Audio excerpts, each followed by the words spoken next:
Hello dear students, welcome to Lakshya academy. जैसा कि आप थंबनेल में देख चुके हैं, हम यहाँ पर पढ़ने वाले हैं इंटरव्यू के लिए एमसीक्यू क्वेश्चन या फिर इंटरव्यू के लिए कॉन्सेप्ट समझने वाले हैं, कैसे क्वेश्चन इंटरव्यू में जनरली पूछे जाते हैं। जो टॉपिक होने वाला है हमारा ट्रांसफार्मर और एनर्जी मीटर से संबंधित, हम यहाँ पर क्या करने वाले हैं, एमसीक्यू डिस्कस करने वाले हैं या फिर इससे रिलेटेड क्वेश्चन कॉन्सेप्ट पढ़ने वाले हैं।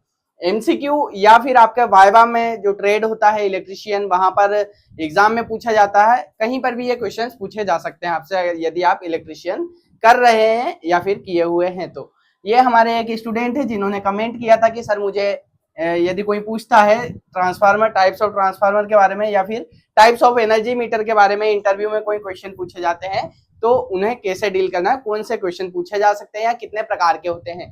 तो डेडिकेटेड इसी टॉपिक पर हमने टाइप्स के ऊपर ये वीडियो बना रहे हैं हम। यदि आपको किसी भी प्रकार की कोई इंक्वायरी है तो आप इस व्हाट्सएप नंबर पर कमेंट कर सकते हैं या फिर अपना डाउट पूछ सकते हैं और हमारा एप्लीकेशन डाउनलोड कर सकते हैं पूरा कोर्स प्राप्त करने के लिए। चलिए शुरू करते हैं हमारा सेशन। तो अगर हम बात करें कि ट्रांसफार्मर का जो वर्गीकरण होता है, क्लासिफिकेशन होता है, कितने प्रकार से किया जाता है, तो जनरली 5 प्रकार के ट्रांसफार्मर यहाँ पर दिखाए गए हैं या फिर हमने 5 प्रकार में बांटा गया है। एक वो छठवां टाइप होता है, उसे भी हम डिस्कस करेंगे, है ना। चलिए, पहला होता है आउटपुट वोल्टता के आधार पर, मतलब वोल्टेज कितना ज्यादा चाहिए आपको, कम चाहिए, उसके आधार पर जो ट्रांसफार्मर होंगे उसे एक आधार पर होता है। दूसरा होता है कोर की संरचना के आधार पर कि उसमें कौन सी कोर प्रयोग की गई है, उसके आधार पर ट्रांसफार्मर होता है।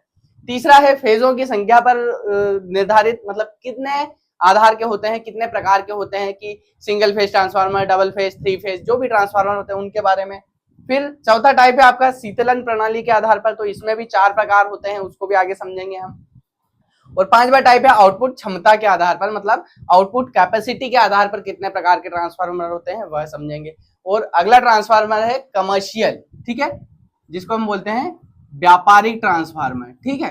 क्या बोलते हैं? व्यापारिक, जिसे बोलते हैं कमर्शियल ट्रांसफार्मर, उसके बारे में हम समझते हैं, ठीक है। अब बात आती है हमारी आउटपुट वोल्टता के आधार पर। तो पहला ट्रांसफार्मर जो होता है आपका कौन सा होता है? उच्चायक होता है, जिसे हम क्या बोलते हैं? स्टेप अप ट्रांसफार्मर बोलते हैं, ठीक है। इसे क्या बोलते हैं? स्टेप अप ट्रांसफार्मर, जो कि वोल्टेज को क्या करता है? बढ़ा देता है। और अपचायक ट्रांसफार्मर क्या होता है, या परिणामित्र जो होता है, अच्छा यहाँ पर परिणामित्र लिखा हुआ है और मैं ट्रांसफार्मर बोल रहा हूँ, है ना। तो परिणामित्र जो होता है उसी को हम ट्रांसफार्मर बोलते हैं। ये जो वर्ड है ये निम्मी का वर्ड है। कहाँ का वर्ड है? निम्मी लैंग्वेज का वर्ड है ये। अपचायक ट्रांसफार्मर क्या होता है? स्टेप डाउन ट्रांसफार्मर होता है, ठीक है। क्या होता है? स्टेप डाउन ट्रांसफार्मर कौन सा होता है? स्टेप डाउन ट्रांसफार्मर जो होता है वो अपचायक, मतलब वोल्टेज को कम करने का काम करता है। वोल्टेज क्या करता है? ये कम करने का काम करता है आपका अपचायक ट्रांसफार्मर। इसके बाद अगले ट्रांसफार्मर की बात करें हम, तो कोर की संरचना के आधार पर जो ट्रांसफार्मर होंगे 3 प्रकार के हैं यहाँ पर। सेल प्रकार का ट्रांसफार्मर होगा, ठीक है। दूसरा होगा आपका कोर टाइप का, कि कोर के आधार पर ट्रांसफार्मर जो होंगे, इसमें भी अलग अलग टाइप होते हैं। फिर आता है बेरी प्रकार का ट्रांसफार्मर, ठीक है। बेरी प्रकार का ट्रांसफार्मर, ये 3 प्रकार के ट्रांसफार्मर होते हैं, किसके अंतर्गत? कोर टाइप के अंतर्गत। फिर इसके बाद आता है आपका फेजों की संख्या के आधार पर कितने प्रकार के ट्रांसफार्मर होते हैं। तो सिंगल फेज ट्रांसफार्मर होता है, ठीक है, आपका सिंगल फेज ट्रांसफार्मर होता है। और दूसरा कौन सा होता है? 3 फेज ट्रांसफार्मर यहाँ पर होते हैं फेजों की संख्या के आधार पर।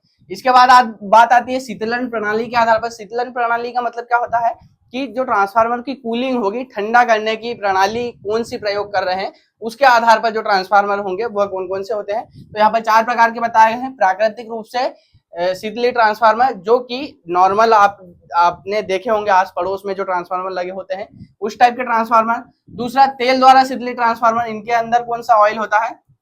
सिंथेटिक ऑयल होता है, जो कि इंसुलेशन का काम भी करता है और कूलिंग का काम भी करता है। अगला है जल द्वारा शीतली ट्रांसफार्मर। इसकी जो वाइंडिंग होती है, इनके अंदर क्या पाइप चले हुए होते हैं, जिससे पानी का फ्लो होता है, ठंडे पानी का, और उसकी हीट को कम किया जाता है।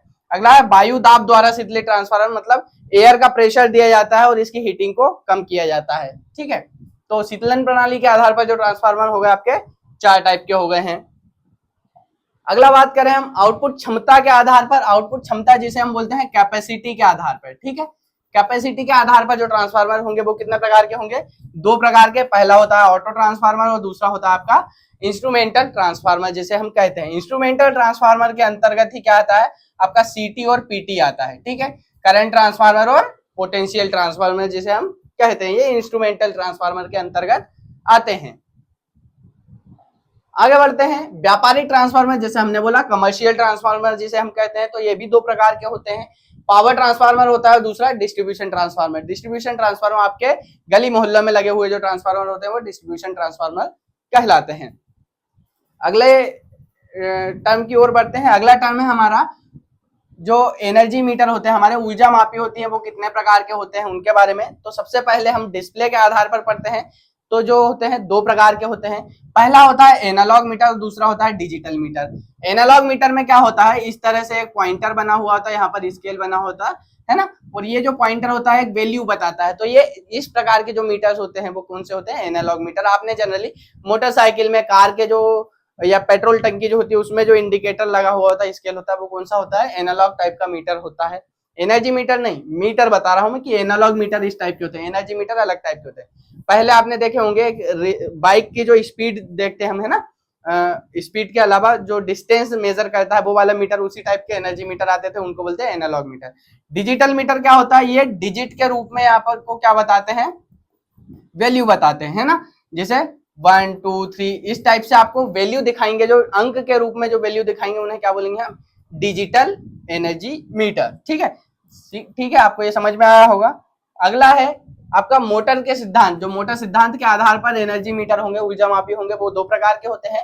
पहला होता है फेरेंटी एम्पियर घंटा मीटर और दूसरा होता है इलीहू थॉमसन एनर्जी मीटर, जो होता है वाट घंटा एनर्जी मीटर जिसे हम कहते हैं, वाट घंटा मीटर हम कहते हैं। ये किसके आधार पर है, मोटर सिद्धांत के आधार पर। ठीक है, अगला है प्रेरण सिद्धांत के आधार पर। तो प्रेरण सिद्धांत के आधार पर होता है आपका सिंगल फेज एनर्जी मीटर और दूसरा होता है 3 फेज एनर्जी मीटर। ठीक है, इसके बाद ये इतने टाइप के हमने एनर्जी मीटर या फिर जो होते हैं ट्रांसफार्मर होते हैं उनके बारे में पढ़ा। वीडियो अच्छा लगा हो तो वीडियो को लाइक करेंगे, चैनल को पहली बार विजिट कर रहे हैं तो चैनल को सब्सक्राइब करेंगे।